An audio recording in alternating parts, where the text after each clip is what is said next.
Bom dia aí, pessoal aí, professor Marcelo Sor, curso JVE Concursos, né?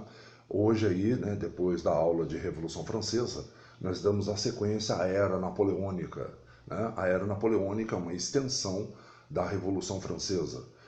Naquele acordo que Napoleão, dia 9 de novembro de 1799, faz o golpe do 18 Brumário, ele vai agora assumir o cargo de cônsul, então de 1799 a 1804, Napoleão ele tem que resolver o problema interno da França, então ele ocupa o cargo de cônsul. É nessa época que Napoleão ele sai da carreira militar para a carreira política.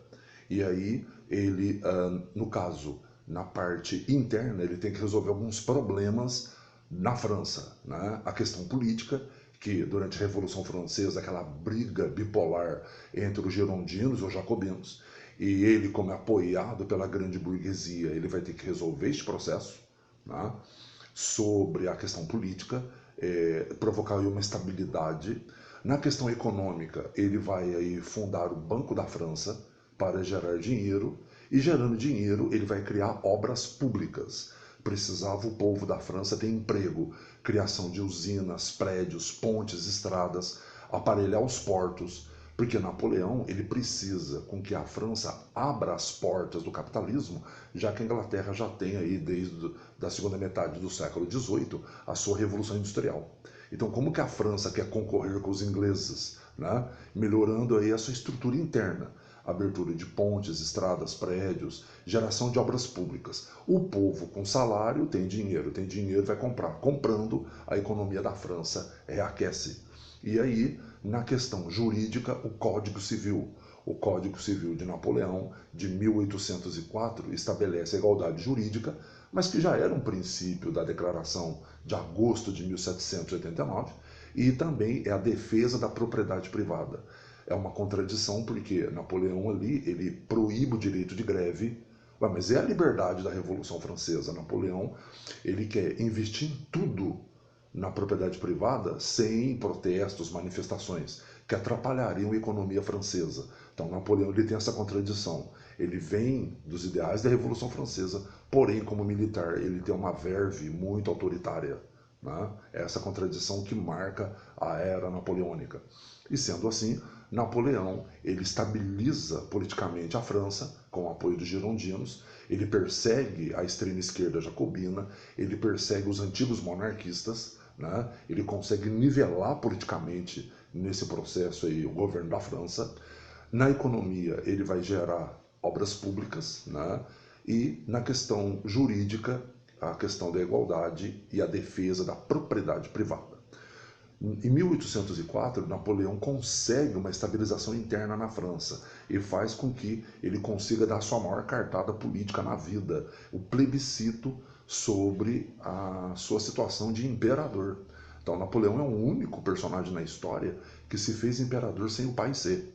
Então, dia 2 de dezembro de 1804, o Papa Pio VII vai a Notre-Dame, em Paris, coroar Napoleão. Então, portanto, Napoleão ele vai ser coroado imperador da França. Bom, se como cônsul ele resolveu a parte interna, ele vai ter que resolver agora a parte externa. E resolvendo a parte interna, na questão externa ficaria como? E, bom, ele precisa impor o comércio francês à Europa. De que maneira? Tendo maiores poderes. Por isso ele fez o plebiscito, no qual o povo francês aprovou. Com 4 milhões de votos, Napoleão vai ser empossado como imperador na França. E aí ele se torna aí Napoleão I, e como ele quer impor o comércio francês, sendo a Inglaterra a maior concorrente, ele decreta então o bloqueio continental. E aí, ao decretar o bloqueio continental, nenhum país europeu pode comercializar com a Inglaterra. E se comercializar, ele vai invadir. Napoleão criou um exército de 600 mil homens. Em Portugal, o rei D. João VI vai fugir para o Brasil. Isso é uma aula à parte que nós já vimos em História do Brasil. Tá? Na França, ele vai colocar o irmão dele como rei. Na Espanha, aliás, ele vai colocar o irmão dele, José Bonaparte. Ele tira o rei, na época, da Espanha, em 1807, no Acordo de Fontainebleau, ele promove aí a substituição do governo na Espanha, colocando o irmão dele. Na França ele é imperador mesmo, e na Itália, que até então era dividida, ele faz uma concordata com o Papa. Em 1807, o bloqueio continental em 1806, né? Em 1805, o Decreto de Berlim. Já em 1806 já é a prática do bloqueio continental, que nenhum país europeu pode comercializar com a Inglaterra. O Decreto de Berlim, portanto, é 1805 e já começa a vigorar em 1806. E em 1807 ele acaba com o Sacro Império Romano Germânico. Os alemães divididos desde a Idade Média serão agora denominados como Confederação Germânica. Na Holanda ele funda a República Batava, dando o governo a um outro irmão, Luís. No Sacro Império, um outro irmão chamado Jerônimo vai comandar os alemães. Então Napoleão está invadindo a Europa. A Áustria, em 1805, ele bate a Áustria em Austerlitz. Portanto, quem que é a coalizão, a inimiga de Napoleão? São quatro. Áustria, Inglaterra, óbvio, né? Inglaterra, Áustria e Prússia, o nome do estado mais rico da Alemanha, e Rússia. Então, Inglaterra, Áustria, Prússia e Rússia são membros da coalizão anti-Napoleão, né? Então, em 1805, ele bate a Áustria em Austerlitz. Em 1809, ele já está na Prússia. Em 1812, a grande campanha contra a Rússia, porque a Rússia tinha quebrado o Tratado de Tilsit, de 1807, no qual a Rússia se comprometeu a comprar produtos da França. Só que daí a Rússia começou a comprar produtos da Inglaterra, porque a França não tinha condições de abastecer a Europa inteira, já que a indústria francesa era bem menor se comparada com a inglesa.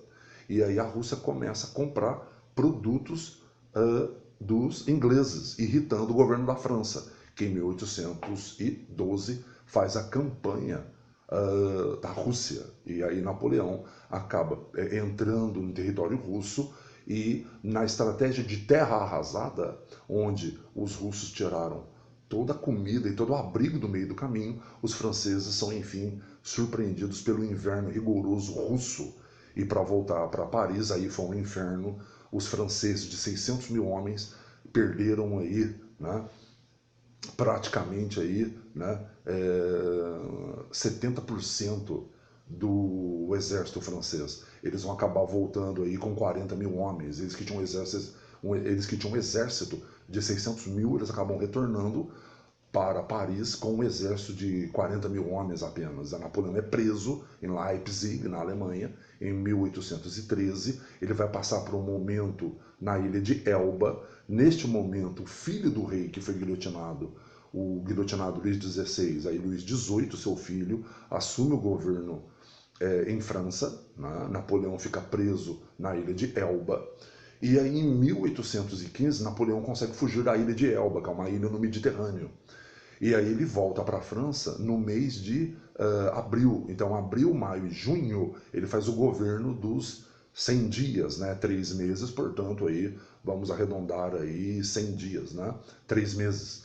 E aí, quando chega em Paris, ele faz aí a última batalha da sua vida contra os ingleses, Waterloo, na Bélgica, contra o general inglês, o general Wellington. Aí Napoleão, dia 18 de junho de 1815, perde a sua última batalha derradeira, a Batalha de Waterloo, e com isso, Napoleão, como imperador, vai ser preso numa ilha mais distante ainda, descendo o litoral da África, Ilha de Santa Helena, já descendo a costa sul africana.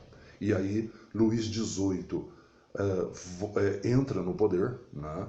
A França vai tentar, aí, através do Congresso de Viena, restaurar o absolutismo, acabar com as ideias provenientes da Revolução Francesa. Napoleão está preso, né? E morre na ilha de Santa Helena no dia 5 de maio de 1832, né? Dia 5 de maio de 1821, desculpa. Então, dia 5 de maio de 1821, Napoleão, com 52 anos, acabou morrendo na ilha e o governo absolutista de Luís XVIII começa a restauração absolutista que o Congresso de Viena tentou fazer. Então, a era napoleônica, esse meteoro que passou pela França, que abalou as velhas estruturas absolutistas da Áustria, do Sacro Império, de Portugal e Espanha, né? Mas, de uma certa maneira, Napoleão faz isso de uma forma autoritária, né? De cima para baixo. Né?